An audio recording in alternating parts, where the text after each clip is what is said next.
sir. Mr. Raj Singh, I'm Malvika Mohan. Welcome to Walk With Me. Lovely to have you. Thank you very much. So, my first question to you is you're a native of Rajasthan, but then you chose the Kerala cadre when you got the IPS. Why? Why did you choose Kerala? Actually, nobody chooses his or her cadre. Okay. It is the government of India decides Uh huh. as per on the basis of uh, the rank which we get Uh huh. and marks we get. Okay. So it is their decision. Okay. So it was not your decision at all. No, it's nobody's decision Okay. because if the candidates are given the option, then everybody would like to go to their own states. Place. Okay. So then it will be difficult for the government of India. So they don't ask anyone, Okay. and the system, of course, only one person. If there is a vacancy, only one person will get the state which from which he or she comes from. Okay. Like if there is a list, and then whoever is at number one, Okay. Okay. so he or she gets the cadre of his post, cadre of his Choice. choice, as well as the service of His his choice. or her choice. Okay. Okay. Oh, If you miss his by one, mm-hmm. then it is government of India's prerogative. Okay, It's they'll like choose and pick it for you. that. Yes. Okay. So you've, you're also known as a person with too much discipline and a lot of integrity. So I'm supposing that that came to you at a very young age. And, how did that come about? How did that get instilled in you? We are trained. Actually, those people come from different backgrounds. So, but the services are allotted immediately. After that, if suppose you are an IAS, then you are being trained in Basuri Academy. You are an IPS, then you are trained in the National Police Academy, Hyderabad. So we are trained for that. How the situation will arise, how you will control uh, the people if they are agitated, how you will solve the murder cases, the theft cases, how you will interact with the general public, how you will interact with the people who are in power. So these traits are being Taught to you. they are been they are been told, they are been appraised upon. Okay. So that's why we are supposed when we come to the field for doing our services. Yeah. So our training helps us a lot. Okay, that I'm sure, but that is not what I'm talking about. You, as such, has this image of a very, strong officer with integrity. Everyone has certain characteristics or the Traits. traits of his or her personality. So I come from a background where 3-4 of the officers were in my family. 3-4 of my family members were police officers, Oh, including okay. my own father. Oh, really? Okay. So my even in my subconsciousness, I might have developed a liking for the police service because I might have been seeing my father from a very young age in Age. uniform. Then when someone is in the uniform, then certain traits automatically come. Yes. Discipline, a particular way of talking to the people, and generally the likeliness of the maintaining the order wherever you are, Yes, yes. whether it is home, whether it is you are outside the home or so. So this I might have imbibed even in subconsciousness Okay. while growing up in a house where my father, my mother's father, all were in police. Of course, they were in Rajasthan police. Okay, okay. So, how many years since you're in Kerala? 40th year is this. Do you speak Malayalam? Yes, Very well? very well. Okay. How do you like it in Kerala? So can we speak in Malayalam? Yes, of course. Yes. അല്ല ഇവിടെ എനിക്ക് ഇപ്പോൾ വന്ന 40 വർഷമായി. October 14 1986 ആദ്യമായിട്ട് ഇവിടെ വന്നത്. Okay. അതിനു മുമ്പ് ഞാൻ ഇവിടെ വന്നിട്ടില്ലായിരുന്നു. അപ്പോൾ വന്ന ശേഷം അന്നത്തെ ഇവിടെ കാണാൻ നോക്കിയ ഒരു ആകാശവും ഭൂമി പോലെയുള്ള വ്യത്യാസമുണ്ടല്ലോ രാജസ്ഥാനിലും കേരളത്തിലും ഒക്കെ. വേറെ ഒന്നുമില്ലെങ്കിലും കാഴ്ചകളിൽ പ്രകൃതി സൗന്ദര്യത്തിൽ ഡെസേർട്ട് അവിടെ ഡെസേർട്ടുണ്ട് ഇവിടെ നമ്മൾ എവിടെ പോയാലും പച്ചപ്പും അത് ഹരിതാഭയും. നമുക്കൊരു അതെ അതുകൊണ്ട് കടൽ ഇവിടെ ഉണ്ട് ഇവിടെ മൂന്നാറും വയനാടും പോലുള്ള മേഖലകൾ നമ്മുടെ tourist hill stations. Hill stations അവിടെ ഉണ്ട് ആ വ്യത്യാസം എനിക്ക് ഇഷ്ടപ്പെട്ടു. അപ്പോൾ ഇവിടെ ഇവിടെ ഏറ്റവും വലിയ കാര്യം നമ്മുടെ ടെമ്പറേച്ചർ ഇത് 30 ഡിഗ്രി ടെമ്പറേച്ചറാണ് നമ്മൾ ഒരു ഏകദേശം ഒരു 12 മാസം ഇവിടെ ഉണ്ടാവുക. ആകെ 1-2 മാസം നമ്മൾ മഴ സമയത്തിൽ മാത്രം 36 ഡിഗ്രി ആയാൽ മഴ ഉണ്ടാവുന്നു. Otherwise it is 30-31 or so. ആ കാഴ്ച അല്ല അവിടെ. അവിടെ എൻ്റെ ഗ്രാമത്തിൽ 55 ഡിഗ്രി ടെമ്പറേച്ചറും ഞാൻ കണ്ടിട്ടുണ്ട്, 0 ഡിഗ്രി ടെമ്പറേച്ചറും ഞാൻ കണ്ടിട്ടുണ്ട്. അപ്പോൾ നമ്മുടെ ഈ വ്യത്യാസങ്ങളൊക്കെ നോക്കിയ ശേഷം 40 വർഷമായിട്ട് ഇവിടെ താമസിക്കുമ്പോൾ I feel like staying here more then in my own place. So you feel more at home here than in Rajasthan? Definitely. Yes. I have decided to settle down here in Trivandrum. Since last 5 years I have taken a house on rent and I'm staying over here. And you love it here? അതിന് പല നമ്മുടെ വ്യക്തിപരമായ കാരണങ്ങളും കൂടിയുണ്ട്. അതായത് അവിടെ paradise ഇല്ല. അപ്പോൾ അവിടെ ചുരുക്കത്തിലും പറഞ്ഞാൽ രാജസ്ഥാൻ ബിക്കാനേർ ഞാൻ വിട്ടത് ഇപ്പോൾ 44 വർഷമായി. 44 വർഷം ശേഷം ഇടയ്ക്ക് വേറെ ഒരു ആവശ്യത്തിന് അവിടെ പോകുമ്പോൾ എന്നോട് സംസാരിക്കാൻ പോലെ അവിടെ ആരുമില്ല. Nobody is there. Everybody has moved on. കുറച്ച് ആളുകൾ ഇവ ജീവിച്ചിരിപ്പില്ല. So your family is you are a single child, like how many siblings do you have? 4 sisters I have. 4 സിസ്റ്ററും ഒരു സിസ്റ്റർ ഡോക്ടറാണ്, അത് മാത്രമേ ഉള്ളൂ ബിക്കാനേറിൽ. ബാക്കി 3 അവരൊക്കെ കല്യാണമൊക്കെ നടന്നു. അവരൊക്കെ ഒരാൾ ഫരീദാബാദ്, ഒരാൾ ചണ്ഡീഗഡ്, ഒരാൾ ജലോർ, അങ്ങനെ അവരുടെ all over India. ഫാമിലി കൂടെയാണ് പോകുന്നത്. So then you have decided Kerala and you've settled down in Trivandrum. Not only that, I am in fact more busy now than I was before my retirement. ഇപ്പോൾ എനിക്ക് ഒരു ചില കാര്യങ്ങൾ ഞാൻ മിഷനായിട്ട് എടുത്തിരിക്കുന്നു. ഈ കുട്ടികൾ ലഹരി വസ്തുക്കൾ കൂടുതൽ ഉപയോഗിക്കുന്നുണ്ട്. അത് കഴിഞ്ഞ 8 വർഷമായിട്ട് ഞാൻ സ്കൂൾ കോളേജുകളിൽ പോയി ഇതിനെതിരായിട്ട് സംസാരിക്കാനുള്ള ഒരു ശപഥം പോലും ഞാൻ എടുത്തിട്ടുണ്ട്.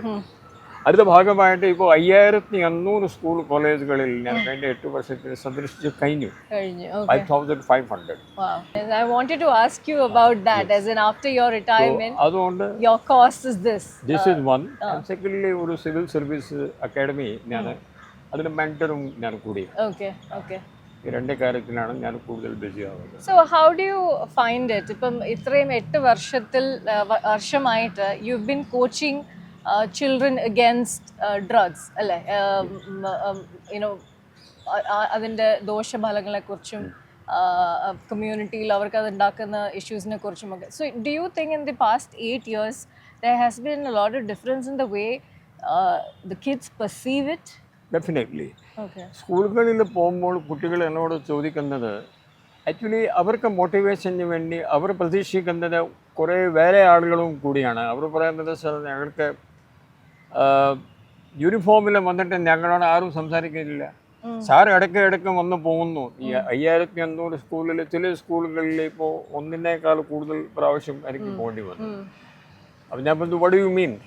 സാർ ഞങ്ങൾക്ക് ആഗ്രഹം എന്ന് പറഞ്ഞു വെച്ചാൽ SP വന്നിട്ട് ഞങ്ങളെ സംസാരിക്കണം യൂണിഫോമിൽ.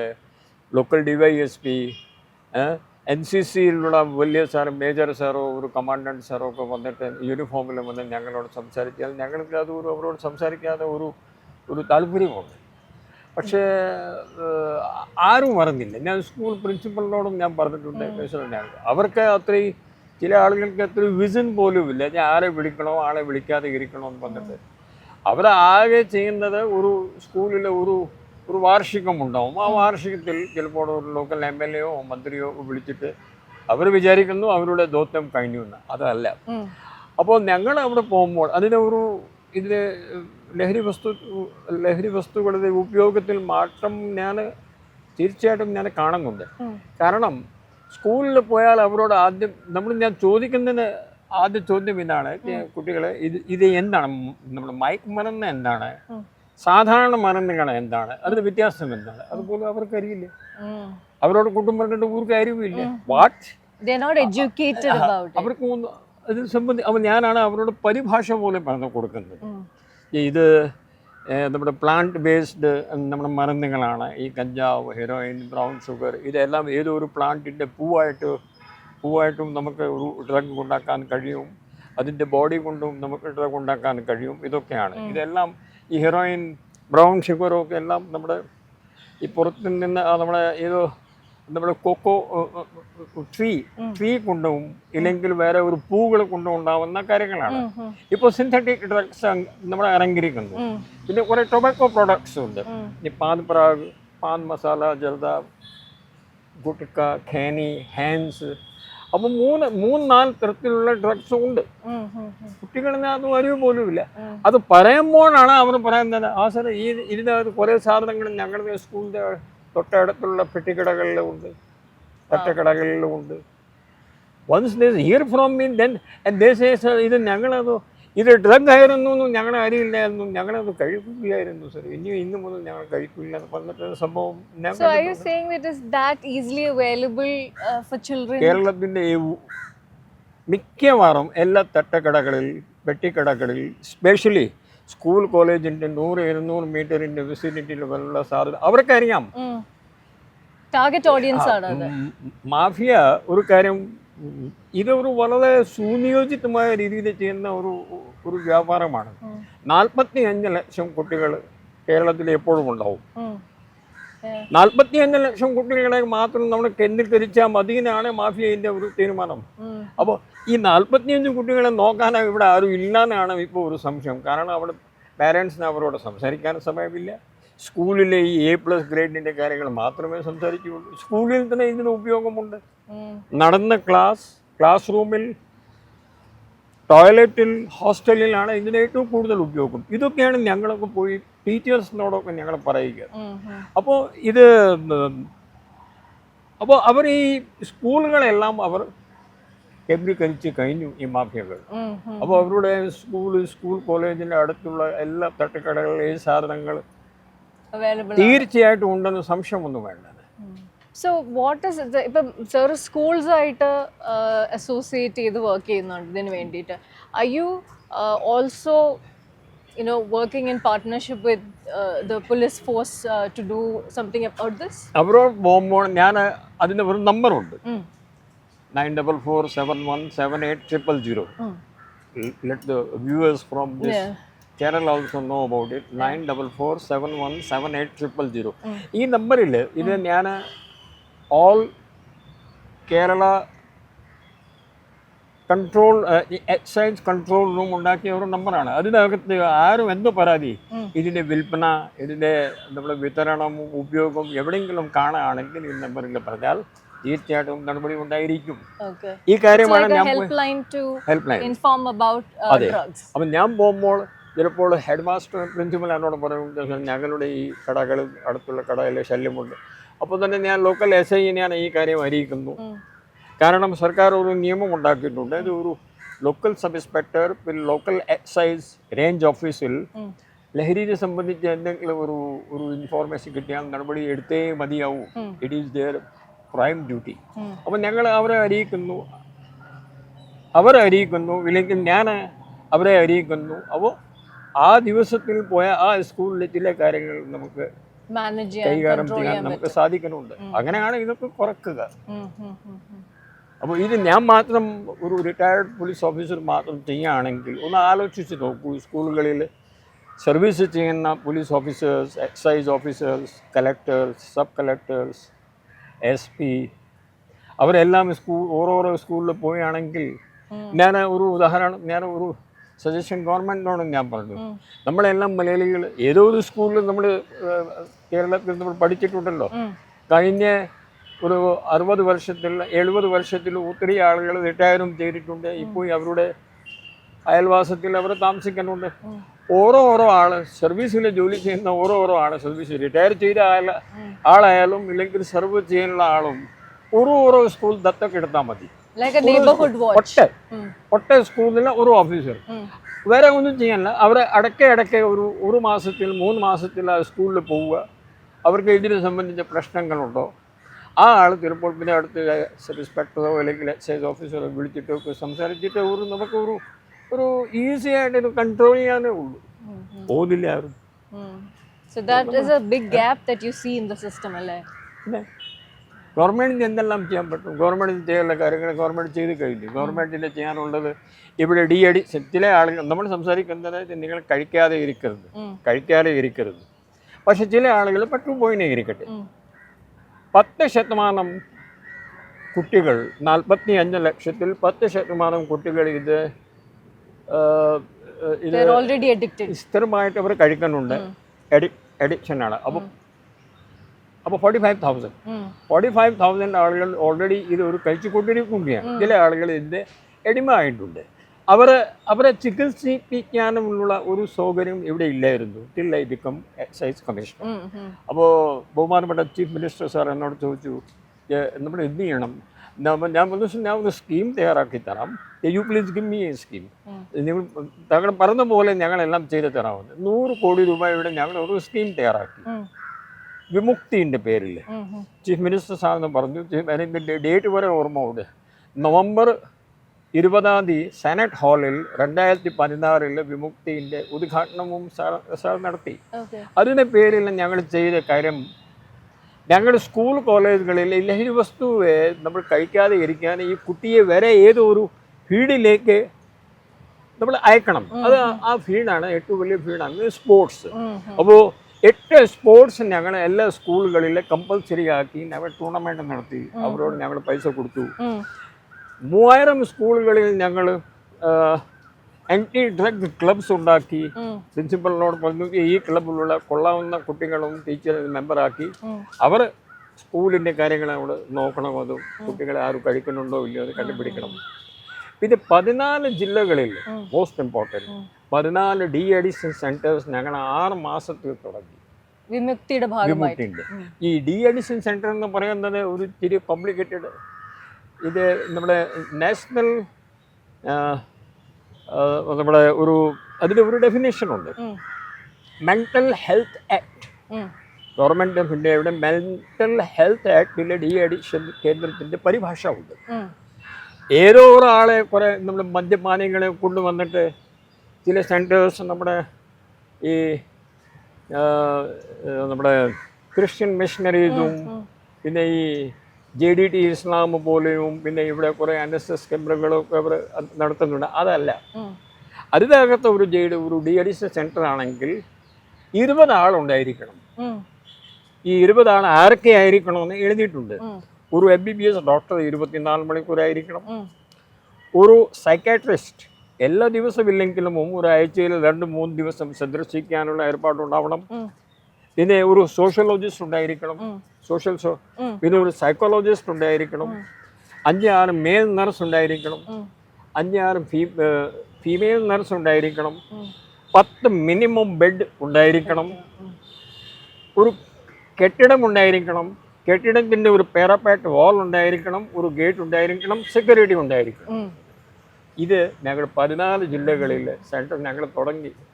നവംബർ 2018 13 ജില്ലകളിൽ ഇതിന് ഉദ്ഘാടനം അതായത് മിനിസ്റ്റേഴ്സും MLA-മാരൊക്കെ ചെയ്തു. പാലക്കാടിൻ്റെ അതായത് അത് അട്ടപ്പാടിയിലായിരുന്നു. അട്ടപ്പാടിൻ്റെ ഉദ്ഘാടനം കുറച്ച് കഴിഞ്ഞിട്ടാണ് നടന്നത്. ഇപ്പോൾ അവിടെ ഇപ്പോഴത്തെ കണക്ക് നോക്കിയാൽ ഇതെല്ലാം യൂട്യൂബിലൂടെ വേണം. 2 ലക്ഷത്തിനേക്കാൾ കൂടുതൽ കുട്ടികൾ അവിടെ പോയി കിടത്തി ചികിത്സ തേടി ഒരു നോർമലായിട്ട് തിരിച്ച് വീട്ടിലേക്ക് പോയിട്ടുണ്ട്. ഇത് ഒരു സിസ്റ്റം വർക്ക്. ഗവൺമെൻറ്റിന് ചെയ്യാനുള്ള ഗവൺമെൻറ് ചെയ്തു. അന്ന് ഞങ്ങളൊന്ന് നന്നായിട്ട് നോക്കി. ആ ഡി അഡിക്ഷൻ സെൻറ്ററിൻ്റെ അഡ്മിനിസ്ട്രേഷൻ പറയാൻ ഞങ്ങൾ എക്സൈസ് ഡിപ്പാർട്ട്മെൻറ്റ് നടത്തിയതാണ്. We did it with the help of health ministry. ഹെൽത്തിൽ നിന്ന് ഡെപ്യൂട്ടേഷനിൽ ഞങ്ങൾ ഈ ഡോക്ടർമാരെ ഇങ്ങോട്ട് എടുക്കുകയായിരുന്നു. അത് ശമ്പളം ഞങ്ങൾ കൊടുത്തത് ഈ വിമുക്തി ഫണ്ടിൽ നിന്ന് അവരോട് കൊടുത്തത്. അപ്പോൾ ചെയ്യാൻ താല്പര്യമുണ്ടെങ്കിൽ എന്തും വേണമെങ്കിൽ ചെയ്യാം. പക്ഷേ അത് ആ രീതിയിലൊക്കെ ഡി അഡിക്ഷൻ സെൻറ്റേഴ്സ്. പക്ഷേ ഇപ്പോൾ ആവശ്യം ഈ 14 പോരാ. 65 താലൂക്കുകൾ കേരളത്തിലുണ്ട്. 65 താലൂക്കുകളിൽ 10 പോരാ. 20 ബെഡ് മിനിമം ഉള്ള ആ സൗകര്യം തുടങ്ങണമെന്ന് ആ ആവശ്യം വന്നിരിക്കുകയാണ്. ഇതായില്ലേ. So what is it that the police system is doing to cut this at the curb? Like, എന്താ പറയുക, ഈ ഡ്രഗ്സ് മാർക്കറ്റിലോട്ട് വരാതിരിക്കാൻ വേണ്ടിയിട്ടുള്ള എന്ത് കാര്യങ്ങളാണ്? അതാർക്കും ചെയ്യാൻ പറ്റില്ല. ഓക്കെ. അമേരിക്കയിൽ ഞങ്ങൾ പോയി അതിൻ്റെ സ്റ്റഡി വരെ ഞങ്ങൾ നടത്തിയതാണ്. അമേരിക്ക ആണ് ഇത് ഏറ്റവും മോശമായ അവസ്ഥയിൽ ഒരു സമയത്തിൽ ഉണ്ടായിരിക്കുന്നത്. അമേരിക്കൻ്റെ ഒരു മിനിസ്റ്റർ പോലെയുള്ള ഓഫീസർമാർ വന്നിട്ട് ആദ്യത്തെ അദ്ദേഹം ചിരിച്ചു. എനിക്ക് ഓർമ്മയുണ്ട്, 2014 ഞങ്ങൾ IPS ഓഫീസേഴ്സൊക്കെ പോയിരുന്നു. നിങ്ങൾ ഡ്രഗിൻ്റെ പ്രോബ്ലമിന് വേണ്ടി എന്തിനാ ഇങ്ങോട്ട് വന്നിരിക്കുന്നത്? ഇവിടെ ഒന്നുമില്ല, വി ഹാവ് ഫെയിൽഡ്. അത് അദ്ദേഹത്തിൻ്റെ ഇത് ഒരു നേരിട്ട് പറയാനുള്ള ഒരു ചെങ്കൂട്ടം അദ്ദേഹത്തിൻ്റെ ഉണ്ടായിരുന്നു. America has failed to control. Who is this you're talking about? I'm sorry. American minister. Okay. In charge. They have a department called MEA, Ministry of Economic Affairs. Okay. അതിനകത്ത് ഈ ഗൺ യൂസും ലഹരിയും എല്ലാം അതിനകത്താണ് വന്നിരിക്കുന്നത്. Lady came and because it was a delegation from India to lady in charge minister level of federal government. Okay. അവർ വന്നിട്ട് ഞങ്ങൾ you are wasting your time, I mean we have failed. Okay. So then she explained how she was in, that was 2014. ലോകത്തിൽ 1 kilo drug എവിടെയെങ്കിലും ഉണ്ടാക്കുകയാണെങ്കിൽ അഫ്ഗാനിസ്ഥാനായാലും പാകിസ്ഥാനായാലും ഇങ്ങോട്ട് Burma, ഇത് 6 രാജ്യങ്ങളായിരുന്നു പണ്ട്. Golden crescent, golden star. Golden ക്രസൻറ്റിൽ അഫ്ഗാനിസ്ഥാൻ, പാകിസ്ഥാൻ ആൻഡ് ഇറാൻ. ഈ സൈഡിൽ ഇന്ത്യൻ്റെ വെസ്റ്റ് ബോർഡറിൽ, ഇത് ഈസ്റ്റേൺ ബോർഡറിൽ തായ്ലാൻഡ്, ലാവോസ്, കംബോഡിയ. അവിടെ നിന്നാണ് അസാം വഴിയും നാഗാലാൻഡ് വഴിയും ഒക്കെ ഈ സാധനങ്ങൾ വരിക. ഇവിടെയാണ് രാജസ്ഥാൻ വഴി, പഞ്ചാബ് വഴി ഈ സാധനങ്ങൾ ഇങ്ങോട്ട് വരിക. അപ്പോൾ ഈ സാധനങ്ങൾ ഉണ്ടാക്കുന്നത് അത് നമ്മുടെ കയ്യിലില്ല. അത് it is all from outside. അത് പിന്നെ ആദ്യത്തെ മറ്റ് സംസ്ഥാനങ്ങളിലേക്ക് പറഞ്ഞു, അവിടെ നിന്ന് പിന്നെ അവസാനത്തെ കേരളത്തിലേക്ക് എത്തുന്നു. പക്ഷേ ഇപ്പോൾ പ്രശ്നം വേറെയാണ്. ഇപ്പോൾ ആ ഡ്രഗ്സിൻ്റെ ആവശ്യമേ ഇല്ല. അതിനേക്കാൾ ഘാതകമായ, അതിനേക്കാൾ വളരെ സീരിയസ് നേച്ചറുള്ള ഡ്രഗ്സാണ് ഇപ്പോൾ സിന്തറ്റിക് ഡ്രഗ്സ്. അതായത് അത് നമുക്ക് ഉണ്ടാക്കാൻ കഴിയും. നമ്മൾ ഇത്തിരി പാടുപെട്ടേണ്ട. ആദ്യത്തെ അവിടെ നിന്ന് ആരും ഇങ്ങോട്ട് കൊണ്ടുവരണം. പിന്നെ ആരും വന്നിട്ട് ഈ സ്കൂളിൻ്റെ അടുത്തുള്ള തട്ടക്കടയിൽ കൊണ്ടുപോകണം. പിന്നെ അവിടെ വിതരണം ചെയ്യണം. പിന്നെ അവിടെ നിന്ന് എടുത്തിട്ട് സ്കൂളിൻ്റെ ഗേറ്റിലെ അടുത്ത് വന്നിട്ട് കുട്ടികളെ കൊടുക്കണം. അതൊന്നും വേണ്ട. വീട്ടിൽ തന്നെ, ഉദാഹരണത്തിന് MDMA ഒരു ഡ്രഗുണ്ട്, എല്ലാവർക്കും അറിയാം. MDMA വീട്ടിൽ ഉണ്ടാക്കാനുള്ള മെഷീനുകൾ ഇറങ്ങിക്കഴിഞ്ഞു. ഏത് ഡ്രഗ് കണ്ടാലും അതിന് മേളിൽ ഇതിനകത്ത് എന്താണ് ഉപയോഗിച്ചിരിക്കുന്നത് കെമിക്കൽസിൻ്റെ പേരുണ്ട്. Whether it is the drug in common use which we take or whether on the drugs, അത് നോക്കിയിട്ട് ഉണ്ടാക്കിയാൽ മതി. പ്രശ്നം അവിടെ അല്ല. MDMA ഒരു ഡോക്ടർ എന്നോട് പറയുകയായിരുന്നു, doctor Shaji. He runs his own. അദ്ദേഹത്തിന് ഒരു ഡി അഡിക്ഷൻ സെൻറ്ററിൻ്റെ ഉദ്ഘാടനം എന്നെ കൊണ്ടാണ് ചെയ്യിപ്പിച്ചത് 2 വർഷം മുമ്പ്. ഞാൻ വന്ന് ഏത് തരത്തിലുള്ള പേഷ്യൻസാണ് പറയുന്നത്, അദ്ദേഹം പറഞ്ഞ കാര്യം കൊണ്ട് ഞാൻ ഞെട്ടിച്ചു. സർ, ആ ഡ്രഗ് പ്യുവർ ഫോമിലുണ്ടെങ്കിൽ അത്രയും ഹാനി നമ്മുടെ ശരീരത്തിന് ഉണ്ടാവില്ല. അപ്പോൾ അദ്ദേഹം പറഞ്ഞു MDMAയുടെ ഒരു 100 ഗ്രാമിൻ്റെ ഒരു ക്യാപ്സ്യൂൾ പോലെയുള്ള സാധനത്തിൻ്റെ വില 15,000 രൂപയാണ്. അതിന് 20% ഒരു ചെറിയ അംശമാണെങ്കിൽ അതിന് 3,000 രൂപയാണ്. പക്ഷെ 3,000 രൂപ അങ്ങനെ നോക്കിയാൽ കുട്ടികൾക്ക് ഒരു വലിയ കാര്യമല്ലേ. അപ്പോൾ പ്യുവർ ഫോമുള്ള ഡ്രഗ് അല്ല ഇവിടെ കിട്ടുക. അപ്പോൾ അവരെന്ത് അല്ല, അപ്പോൾ ഇവർമാർ വീട്ടിൽ തന്നെ ഇതിൻ്റെ കുറേ ചെറിയ അംശം ഇവിടെ നിന്ന് എടുത്തു, ചെറിയ അവിടെ നിന്ന് എടുത്തു. അത് ലോക്കലായിട്ട് അതേ രീതിയിൽ കാണുന്ന ആ കെമിക്കൽസ് ഉപയോഗിച്ചിട്ട് അവസാനത്തെ കിക്ക് കിട്ടാൻ വേണ്ടി അംശം എലി വിഷമം ചേർക്കുന്നു, റെഡ് പോയിസൺ ചേർക്കുന്നു. Doctor is on record, you can contact him. അപ്പോൾ ഞാൻ പറഞ്ഞു എന്തിനാ എലി പോയിസൺ? അത് ഇതെല്ലാം ചെയ്തിട്ട് ഒരു ലേപ്പം പോലെ ഉണ്ടാക്കി MDMAൻ്റെ ആക്ച്വൽ MDMAൻ്റെ റെപ്പർ എടുക്കുക, അതിനകത്ത് അത് കെട്ടുക, പേപ്പർ അത് ക്ലോസ് ചെയ്യുക, ഇവിടെ ഒരു വിൽക്കുക, MDMA. അത് അതിന് ഒരു വില ഒരു കുറച്ച് 500, 1000 രൂപ, 2000 രൂപ. ഇത് 3000 രൂപ 20% ആണെങ്കിൽ 3000 രൂപയിൽ അവർ മൊത്തം ഗുളി കൊടുക്കുകയാണ്. പക്ഷേ അവർ പറയുന്നത് ഈ രീതിയിൽ ഉണ്ടായ ഗുളി വ്യാജമായ, അതായത് ഇതെല്ലാം ഡ്യൂപ്ലിക്കേറ്റ് ആണല്ലോ, വ്യാജമായ രീതിയിൽ ഉണ്ടായ ഗുളി കൊണ്ട് ആ എലി പോയിസൺ, ചെറിയ രീതിയിൽ എലി പോയിസൺ ആണെങ്കിൽ ആ സമയത്ത് നമുക്ക് കുഴപ്പമൊന്നും ഉണ്ടാവില്ല. അപ്പോൾ അത് ദിവസേന 3-4 അതെ ആർസനിക്. അത് നമ്മൾ ഒരു വർഷം അങ്ങനെ നമ്മൾ കഴിച്ചാൽ ഒരു കുട്ടിയായാലും ഇയാൾ 37-38 വർഷം ശേഷം ഇയാൾ അങ്ങോട്ട് പോവില്ല, ഇയാൾ മരിച്ചിരിക്കും, കിഡ്നി ഫെയിലായിരിക്കും, ഹാർട്ട് അറ്റാക്ക് ഉണ്ടായിരിക്കും. So this now we have reached to this level. ഇനിയും നമ്മൾ അവരോട് ഈ അന്യ രാജ്യങ്ങളോടോ ഇല്ലെങ്കിൽ രാജസ്ഥാൻ, മുംബൈ, മൈസൂർ, ചെന്നൈ എന്ന് പറഞ്ഞിട്ട് കാര്യമില്ല. ഇവിടെ തന്നെ സിന്തറ്റിക് ഡ്രഗ് വീട്ടിൽ ഉണ്ടാക്കുക, ഇവിടെ തന്നെ അത് വിൽക്കുക. അതിൻ്റെ ഒരു നമ്മുടെ വ്യാജമായ രീതിയിലുള്ള സാധനം, നമ്മളെന്ത് പറയുക, not in the purest form. എല്ലാം റെഡ് പോയിസൺ അവർ ആഡ് ചെയ്യുന്നുണ്ട്. They say that they come to us. We can see about they themselves are telling.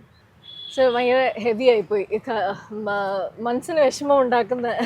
And ഇതൊക്കെ എന്താ പറയുക, ഒരു ജനറേഷനിൽ തന്നെ തളർത്തുന്ന കാര്യങ്ങൾ നമ്മളിപ്പോൾ സംസാരിച്ചു. Anyway, coming to something more lighter, you've been a commissioner in both Kochi and Calicut, and also deputy commissioner in Trivandrum. എന്താണ് ഒരു ജിയോഗ്രഫിക്കലി ഈ 3 സ്ഥലത്തും ഒരേ പോലത്തെ പോസ്റ്റ് ഹാൻഡിൽ ചെയ്തതിൻ്റെ ഒരു എക്സ്പീരിയൻസ് എങ്ങനെയായിരുന്നു? What was A differentiating factor? തുറന്ന് സത്യം പറഞ്ഞാൽ കേരളത്തിലുള്ള ക്രമസമാധാനത്തിൻ്റെ പ്രശ്നങ്ങളൊന്നുമില്ല. ഇവിടെ ഒന്നും കഴിഞ്ഞ തങ്ങളുടെ ഒരു രാജസ്ഥാനിലും ഉത്തരേന്ത്യയിലും ഒക്കെ നടക്കുന്ന ഒരു സാധാരണ ഒരു ക്രൈമാണ് ഈ വയസ്സായ സ്ത്രീകളോ ഇല്ലെങ്കിൽ വേറെ രാത്രിയിൽ കിടക്കുന്ന സ്ത്രീകളുടെ ശരീരത്തിൽ ആഭരണങ്ങളുണ്ടെങ്കിൽ അത് കൊണ്ടുപോവുക. ആഭരണങ്ങൾ കൊണ്ടുപോകാനും പ്രശ്നമൊന്നുമില്ല, അത് പോട്ടെ. പക്ഷെ ആഭരണങ്ങൾ കൊണ്ടുവരാൻ വേണ്ടി എന്തെങ്കിലും തടസ്സമുണ്ടെങ്കിൽ കാൽ തന്നെ മുറിച്ചിട്ടാണ് കൊണ്ടുപോകുന്നത്. ഇങ്ങനെ ഒരു സംഭവവും കേരളത്തിലെ കഴിഞ്ഞ സ്വാതന്ത്ര്യം കിട്ടിയ ശേഷം ഉണ്ടായിട്ടില്ല.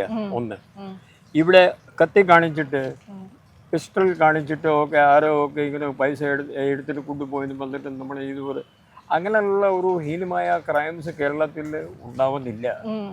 സാക്ഷരത കൊണ്ടായിരിക്കാം എന്തോ അത്. പക്ഷേ ഇവിടെ ഒരു ക്രൈമിൻ്റെ കാര്യത്തിൽ ഇവിടെ കൂടുതൽ ക്രൈം ഇവിടെ നടക്കുന്നത് തട്ടിപ്പാണ്, ഫ്രോഡാണ്.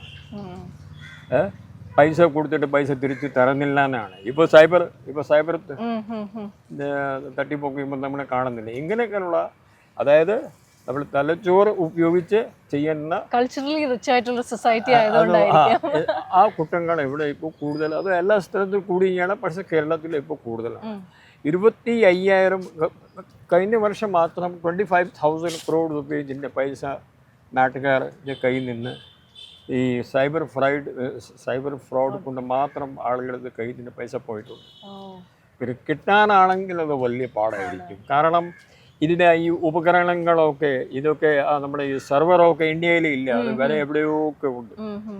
ഇപ്പോൾ ആളുകൾ ഫിഷിംഗ് പറഞ്ഞ ഒരു ക്രൈമും ഇപ്പോൾ തുടങ്ങിയിട്ടുണ്ട്. ഫിഷിംഗ് നമ്മൾ ആര് വിളിക്കുന്നു എന്ന് പറഞ്ഞിട്ട് ഈ ആളിൻ്റെ നമ്പർ ആണെങ്കിൽ മാത്രമേ ട്രാക്ക് ചെയ്യാൻ പറ്റുള്ളൂ. ഇപ്പോഴത് ഇത് അല്ല, ഇപ്പോൾ അത് നമ്മുടെ പഴയ ആയിപ്പോയി. വേണ്ട ഫോൺ പറഞ്ഞണ്ട, എൻ്റെ ഫോൺ കൊണ്ട് എൻ്റെ ഫോൺ അവർ എടുത്തു. എൻ്റെ ഫോൺ നമ്മളെ സിം ക്ലോണിങ് ഉണ്ടാക്കി എൻ്റെ ഫോണിൽ നിന്നാണ് അവർ എടുത്തിട്ട് കോടിക്കണക്കിന് പൈസ എടുത്ത് കൊണ്ടുപോകുന്നത്.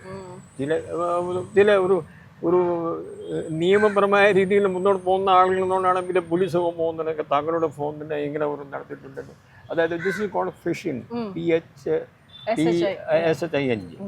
അപ്പോൾ തിരിച്ചു കിട്ടാനൊക്കെ ഒരു ചിലപ്പോൾ 1% ചാൻസ് മാത്രമേ ഉണ്ടാവുള്ളൂ. പിന്നെ ഈ സൈബർ ക്രൈമിൽ പെട്ടെന്ന് ഒരു മണിക്കൂറിൽ ചിലപ്പോൾ കാര്യങ്ങൾ പോലീസിനോട് പറഞ്ഞാൽ 1930 is the number. 1930 ഏത് തരത്തിലുള്ള ഫ്രോഡ് ഉണ്ടെങ്കിൽ നമ്മൾ പെട്ടെന്ന് പറഞ്ഞാൽ അത് ആ പൈസ നമുക്ക് ഫിനാൻഷ്യൽ ക്രൈംസ് ഫൈനാൻഷ്യൽ ക്രൈമിന് ആ പൈസ നമുക്ക് എവിടെയാണെന്ന് അവിടെ ബ്ലോക്ക് ചെയ്യാൻ പറ്റുന്നതാണ് ഇപ്പോൾ ആകെയുള്ളത് ഇവിടെ ആകെയുള്ള ഒരു ടൈം ഗ്യാപ്പിനകത്ത് വിത്തിൻ 1 hourനകത്ത് 1930 അത് പോർട്ടലാണ്. ഇന്ത്യ രാജ്യത്തിന് വേണ്ടി പോർട്ടലിൽ ആദ്യത്തെ ഇൻഫോർമേഷൻ പോകുന്നത് ഡൽഹിയിലാണ്. ഡൽഹിയിൽ നിന്ന് പിന്നെ ഏത് സംസ്ഥാനം നിന്നാണ് വന്നത് പെട്ടെന്ന് അവരുടെ ആ പോർട്ടലിൻ്റെ ഇവിടെ ഇത് കൈകാര്യം ചെയ്യുന്ന ആളുകളുണ്ട്. അവർ പെട്ടെന്ന് അത് 10 മിനിറ്റിൽ ആ ഇൻഫോർമേഷൻ അവിടെ കിട്ടിയിരിക്കും. സോ അപ്പം coming back to my question, അങ്ങനെ കാലിക്കറ്റ്, കൊച്ചി, ട്രിവാൻഡ്രം അതും കൂടാതെ കോട്ടയം SP ആയിരുന്നു ഞാൻ, കുറച്ച് സമയം കണ്ണൂർ SP ഒക്കെ ആയിരുന്നു. ഇവിടെ പറയത്തക്ക രീതിയിൽ ക്രൈംസ് ഇവിടെ ഒന്നുമില്ല മാഡം. ഇതൊക്കെ ആളുകളൊക്കെ അത് പ്രോബബ്ലി സാക്ഷരതയുടെ ഫലമാണോ ഇല്ലെങ്കിൽ ഒരു പൊതുവെ അവർ അങ്ങനെ വഴക്കുണ്ടാക്കാറുള്ള whatever crime we see, ചിലപ്പോൾ ഭാര്യ ഭർത്താവിനെ കൊന്നു, കാമുക്കിയെ കൊന്നു, അത് that is the crime, that is passion crime. പെട്ടെന്ന് അവർ അത് കാണുമ്പോൾ സഹിക്കാൻ പറ്റിയില്ല. ആ രീതിയിൽ ഒരു മർഡേഴ്സ് ഒക്കെ ആണെങ്കിൽ ആ രീതിയിലേ ഉള്ളൂ. പ്രീമെഡിറ്റേറ്റഡ് ആയിട്ടുള്ള വളരെ കുറവാണ്. ഇപ്പോൾ നടക്കുന്ന 30% ക്രൈം ഇപ്പോൾ ജയിലുകളിൽ കിടക്കുന്ന 30% ആളുകൾ ലഹരി വസ്തുക്കളെ സംബന്ധിച്ചിട്ടുള്ള കുറ്റങ്ങളെ സംബന്ധിച്ചാണ് അവിടെ കിടക്കുന്നത്. ലഹരി വസ്തു 5 രീതിയിലാണ് ലഹരി ഒരു ക്രൈം ആവുന്നത്: ഉപയോഗം, ഉൽപാദനം, വിതരണം, പിന്നെ വിൽപ്പന, പിന്നെ ആരെ ഇത് കഴിക്കാൻ വേണ്ടി പ്രേരിപ്പിക്കുക, സോളിസിറ്റേഷൻ. അപ്പോൾ ആ സംബന്ധിച്ചുള്ള 8000 കുറ്റവാളികൾ കേരള ജയിലുകളിൽ കിടപ്പുണ്ട്. അതിനകത്ത് 3000 ആളുകൾ ഈ ഞാനിപ്പോൾ പറഞ്ഞ ഈ 5 ലഹരി സംബന്ധിച്ചുള്ള അന്ത്യ കുറ്റകൃത്യങ്ങളെ സംബന്ധിച്ചാണ് അവിടെ കിടക്കുന്നത്. ഇത് ഒരു പുതിയ വിശേഷത്തായിട്ട് നമുക്ക് എടുക്കാൻ കഴിയും. ഈ ശല്യം ഞങ്ങളുടെ സമയത്തിൽ ഇല്ലായിരുന്നു. അപ്പോൾ ഇനി സിനിമ സ്റ്റൈലിൽ വേഷമൊക്കെ മാറി ഡ്രൈവറിന്റെ വേഷമൊക്കെ ധരിച്ച എക്സൈസ് കമ്മീഷണർ ആയിരുന്ന കാലത്തുള്ള കമ്മീഷണർ അല്ലേ വേണം. 2004 ഹൈവേ പോലീസിൻ്റെ ഇൻചാർജും കൂടിയായിരുന്നു. അന്ന് ഹൈവേ പോലീസിന് കുറേ അവരായിട്ട് പരാതി പറയുമ്പോൾ അന്നത്തെ DGP ശ്രീ ഓർമിസ് തരകൻ സർ ഇത് ഞങ്ങൾക്ക് നേരിട്ട് പോയി നോക്കാൻ പറ്റുമോ എന്ന് അദ്ദേഹം എന്നെ നിർദ്ദേശം തന്നു. അതിൻ്റെ ഭാഗമായിട്ട് വേഷമൊന്നും മാറിയിട്ടില്ല. പക്ഷേ കേരളത്തിന് പുറത്ത് വന്ന ട്രക്കുകളിൽ, കേരളത്തിൽ പുറത്ത് പോയി ആ ട്രക്കുകളിലൊക്കെ കയറി അവർക്ക് കൂടെ ഇരുന്ന് ഇതൊക്കെ നോക്കി അന്വേഷിക്കാനുള്ള കാര്യം മാത്രമാണ് ഇത്. വലിയ കാര്യമൊന്നുമില്ല.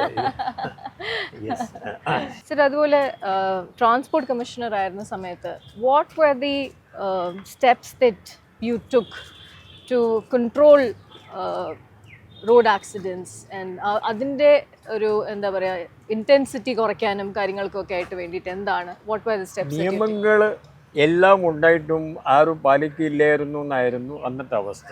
2014 Aryadan Muhammad sir transport commissioner, Oommen Chandy sir chief minister ആകുമ്പോൾ അദ്ദേഹം പറഞ്ഞു, അവർ രണ്ടാളും പറഞ്ഞു, ഇത് നമ്മൾക്ക് ഇങ്ങനെ മുന്നോട്ട് പോകാൻ പറ്റില്ല, ഇത് എന്തെങ്കിലും ഒരു ക്രിയാത്മകമായ രീതിയിൽ താങ്കൾ എന്തെങ്കിലും അത് ചെയ്തേ പറ്റൂ.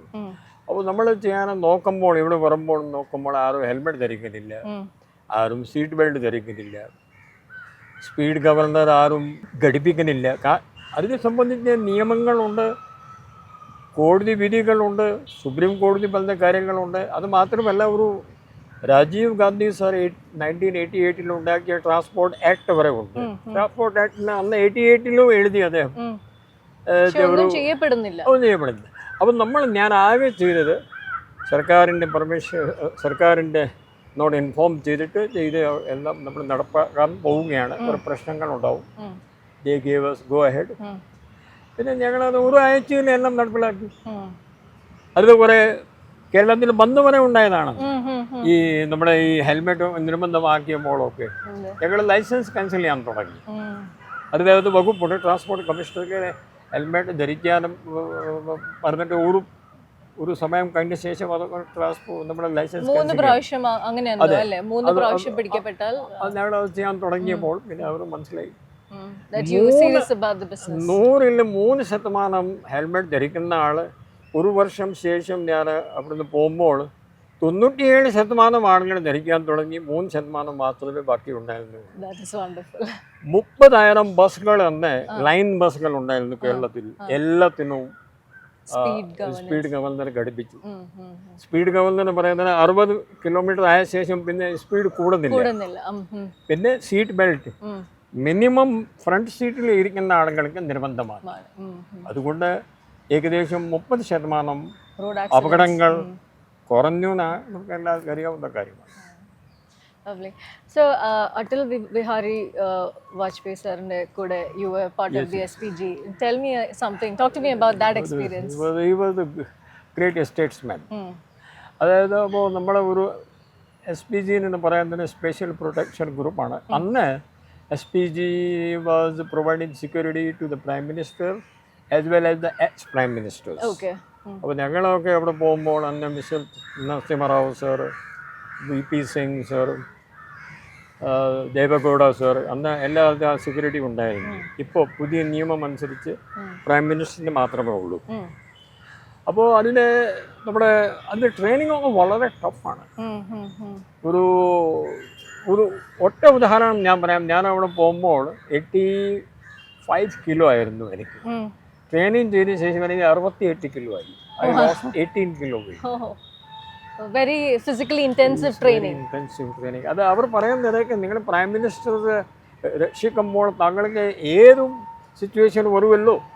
അപ്പോൾ നിങ്ങളുടെ ആ സിറ്റുവേഷനിൽ ചിലപ്പോൾ 2-3 ദിവസം ചിലപ്പോൾ താങ്കൾക്ക് കൂടെ താങ്കൾക്ക് ചിലപ്പോൾ കാട്ടിൽ ചിലപ്പോൾ അദ്ദേഹത്തിൻ്റെ കൂടെ ഒരു സിറ്റുവേഷനിൽ കാട്ടിൽ ചിലപ്പോൾ താമസിക്കാൻ ഒരു അവസ്ഥ ചിലപ്പോൾ ഓടേണ്ടി വരും. അവിടെയാണ് ഞാൻ പഠിച്ചത് 3 രീതിയിലാണ് ഒരാള് നമ്മൾ പൊക്കി എടുത്തിട്ട് ക്യാരി ചെയ്തിട്ട്. അത് പഠിച്ച രീതിയിൽ ചെയ്താൽ നമുക്ക് തോന്നുന്നേ ഇല്ല നമ്മൾ ഒരാളെ ക്യാരി ചെയ്യുകയാണ്. സോ ഷൂട്ടിംഗ് എത്ര നമ്മൾ ഒരുപാട് ഷൂട്ടിംഗ് നമ്മൾ നന്നായിട്ട് പഠിച്ചു. പിന്നെ അദ്ദേഹത്തിൻ്റെ കൂടെ അദ്ദേഹം എവിടെ പോയാലും നമുക്ക് എപ്പോഴും കൂടെ ഉണ്ടാവണം. എന്നിട്ട് അത് ഒരു most professional force, one of the most professional forces, police forces in the world എന്ന് പറയാം. Oh, lovely. Okay. That's nice. So, വേറൊരു കാര്യം എനിക്ക് പറയാനുള്ളത്, for a lot of people you're a role model. What is your advice for those people who wants to get into the police force? നമ്മൾ ഏത് post നമുക്ക് കിട്ടിയാലും ജോലി ചെയ്യാനുള്ള സ്കോപ്പുണ്ട്. ഈ ഇടയ്ക്ക് ഒരു കാര്യം വേണം എന്നോട് ഞാൻ പറയാം. ഉദാഹരണത്തിൽ ഒരു സാഹചര്യത്തിൽ എനിക്ക് ഗവൺമെൻറ് എന്നെ KSEB-യിൽ സെക്യൂരിറ്റി ഓഫീസറായിട്ട് പോസ്റ്റ് ചെയ്തു. ഈ പോസ്റ്റിൽ ആർക്കും വലിയ താല്പര്യമില്ല. അപ്പോൾ ഞാൻ പറഞ്ഞു ഏതായാലും പോസ്റ്റ് ചെയ്തില്ല. എനിക്ക് ഓർമ്മയുണ്ട്, that was the time when we could telephone you directly if there was a power cut. That was a fantastic thing. അവിടെയും ആരാടൻ മുഹമ്മദ് സർ ഉണ്ടായിരുന്നു, എൻ്റെ ഇലക്ട്രിസിറ്റി മിനിസ്റ്റർ. അത് മാത്രമല്ല ഒരു വൈദ്യുതി മോഷണം തന്നെ ഞങ്ങൾ അവിടെ ജോലി ചെയ്യുമ്പോൾ ആരാടൻ മുഹമ്മദ് സാർ എൻ്റെ വീട്ടിൽ വിളിച്ചിട്ട് എന്നോട് വെരി ഗുഡ് ഷബാഷ് പറഞ്ഞ കാര്യമുണ്ട്. അത് എനിക്ക് അറിയില്ലായിരുന്നു. Since you have joined here we are earning 1 crore rupees extra every day. ആദ്യത്തെ ഞങ്ങൾക്ക് മനസ്സിലായില്ല വൈദ്യുതി മോഷണം കുറഞ്ഞു. അന്ന് കേരളത്തിൽ 55 ലക്ഷം കണക്ഷനേ ഉള്ളൂ, 55 lakhs. In 2004, 2006, 2005, there are only 55 lakhs. 55 lakhs in അർത്ഥം. അപ്പോൾ 55 lakhs കണക്ഷൻ, പുതിയ കണക്ഷൻ ഇല്ല, പുതിയ ജനറേഷൻ അവിടെ ഒന്നുമില്ല. പിന്നെ ഈ പൈസ എവിടെ നിന്ന് വരിക? Then we started reading the places. ഈ ഒരു ലിസ്റ്റ് ഉണ്ടാക്കി സംശയപ്രദമായ ആളുകൾ ആരാണ് മീറ്ററിൽ കൃത്രിമം കാണിക്കുന്നു, മീറ്റർ ഇല്ലാതെ ഇത് ഉപയോഗിക്കുന്നു. പിന്നെ ചെറിയ 4 തരത്തിലുള്ള കണക്ഷൻ ഉണ്ട്. അഗ്രികൾച്ചർ അന്നത്തെ റേറ്റാണ് 2 രൂപ പെർ യൂണിറ്റ്. റെസ്റ്റോറൻറ്റ്, ഹോട്ടൽ, പിന്നെ വീട് 4 rupees per unit. പിന്നെ ഈ റെസ്റ്റോറൻറ്റ്, ഹോട്ടൽ, ഹോസ്പിറ്റൽസ് ആ 6 rupees. ഓക്കെ പിന്നെ ഇൻഡസ്ട്രി കമേഴ്ഷ്യൽ 8 to 10 rupees. അപ്പോൾ അവിടെ ആളുകൾ അഗ്രികൾച്ചർ കണക്ഷൻ എടുത്തിട്ട് ചിലപ്പോൾ കട നടത്തുന്നു, ഓക്കെ ഓക്കെ ഇല്ലെങ്കിൽ ഒരു വീടിൻ്റെ കണക്ഷൻ എടുത്തിട്ട് ചിലപ്പോൾ വേറെ ഒരു ആശുപത്രി പോലെ, ചെറിയൊരു ആശുപത്രി പോലെ നടത്തുന്നു. അതെല്ലാം കണ്ടുപിടിച്ച് അത് കട്ട് ചെയ്ത് ഫൈൻ വെച്ചിട്ട് 1 crore rupees. അപ്പോൾ 2 വർഷം ഞാൻ അവിടെ ഉണ്ടായിരുന്നു. അപ്പോൾ എൻ്റെ ഫെയർവെല്ലിൽ മനോഹരൻ സാർ ഇപ്പം മരിച്ചുപോയി. അദ്ദേഹം പറഞ്ഞൊക്കെ അവിടെ കുറേ ആളവിടെ ഇരിക്കുകയാണ്. താങ്കൾ 700 ദിവസം ഞങ്ങളുടെ അടുത്ത് ഇരുന്നിട്ട് ഞങ്ങളെ ലിക്വിഡ് ക്യാഷ് ആയിട്ട് താങ്കളുടെ പ്രയത്നം കൊണ്ട് ഞങ്ങൾക്ക് കിട്ടിയത് 700 കോടി രൂപയാണ്. വണ്ടർഫുൾ. ശബാഷ് സർ. ഇതാണ് പറയാനുള്ളത്. നമുക്ക് ഏത് ചെറിയ ജോലി നമുക്ക് അത് ഇത് നമ്മൾ It's about how creatively you put your mind to use. നമ്മൾ ചില ആളുകൾ ഈ പോലീസിലും IAS-ലും IPS പറഞ്ഞുള്ള കുട്ടികളോട് എനിക്ക് പറയാനുള്ളത്, താഴെ രീതിയിൽ നമ്മൾ ഒരു ലോക്കൽ ഒരു സബ് ഇൻസ്പെക്ടർ ആണെങ്കിൽ ലോക്കൽ സ്റ്റേഷനിൽ ഇരിക്കുന്ന ഇയാൾ വിചാരിക്കുകയായിരിക്കും ഇതാണ് നല്ല പോസ്റ്റ്. ക്രൈം ബ്രാഞ്ചിലോ അല്ലെങ്കിൽ വിജിലൻസിൽ പോകുമ്പോൾ അവർക്ക് ഒരു ചെറിയ നാണം പോലെ ഉണ്ടാകുന്നു. അതുപോലെ SP ആണെങ്കിൽ ജില്ലാ SP ഇല്ലാതെ അവർ വേറെ ഏതൊരു പോസ്റ്റിലുണ്ടെങ്കിൽ അവർ ചിലപ്പോൾ അവർ അവർക്കൊരു പ്രയാസം പോലെ ഉണ്ടാവാറുണ്ട്. അവരോട് പറയാനുള്ളത്, നിങ്ങൾ എവിടെ ഇരിക്കാനും അവിടെ നിങ്ങൾക്ക് ചങ്കൂട്ടമുണ്ടെങ്കിൽ, കഴിവുണ്ടെങ്കിൽ താങ്കൾ അവിടെ ഇരുന്നിട്ടും സർക്കാരിൻ്റെ ജോലി താങ്കൾക്ക് നല്ല രീതിയിൽ ചെയ്യാൻ പറ്റും. അതാണ് എനിക്ക് പറയാനുള്ളത്. And my last question. Beyond or behind the uniform, who is Rashiraj Singh? അത് നമ്മൾ ഒരു എല്ലാവരും സാറിന്റെ ഈ ഒരു എന്താ പറയാ പോലീസ് റിലേറ്റഡ് ആയിട്ടുള്ള പെർസോണയാണ് ഏറ്റവും കൂടുതൽ കാണുന്നത്. ഒരു എഴുത്തുകാരൻ എന്ന് പറയാം. ഞാൻ ഒരു ബുക്ക് എഴുതി, ഈ നമ്മൾ വൈകും മുമ്പ്. Okay. It is not before it's too late. Okay. ആ ബുക്ക് ഇപ്പോൾ 9ാമത്തെ എഡിഷനിൽ വന്നു. ഞാൻ എഴുതിയത് മലയാളത്തിലാണ്. ഇതിന് ഇംഗ്ലീഷ് ട്രാൻസ്ലേഷനുമായി. ഓക്കെ. ഇപ്പോൾ ഒരു മാസത്തിൽ എനിക്ക് UPSC-ൻ്റെ പ്രിപ്പറേഷനെ സംബന്ധിച്ച് ഒരു ബുക്ക് ഇപ്പോൾ വരാൻ പോകുന്നു. പിന്നെ എല്ലാ ആഴ്ച ഞാൻ ദീപിക പത്രത്തിൽ ഒരു ലേഖനം ഞാൻ എഴുതാറുണ്ട്. ഇനിയും 2 പുസ്തകങ്ങൾ ഞാൻ ഇപ്പോൾ എഴുതി ഇത് കഴിഞ്ഞിട്ട് ഞാൻ എഴുതാൻ തുടങ്ങുന്നു. അപ്പോൾ ഇത് ഇല്ലെങ്കിൽ ഒരു എഴുത്ത്, വായന, അതൊക്കെയാണ്. പിന്നെ സിനിമ കാണുക. അത് നമ്മൾ എപ്പോഴും ഒരു സാറ്റർഡേ സൺഡേയിലെ ഇതേ ഉള്ളൂ നമുക്ക് പണി.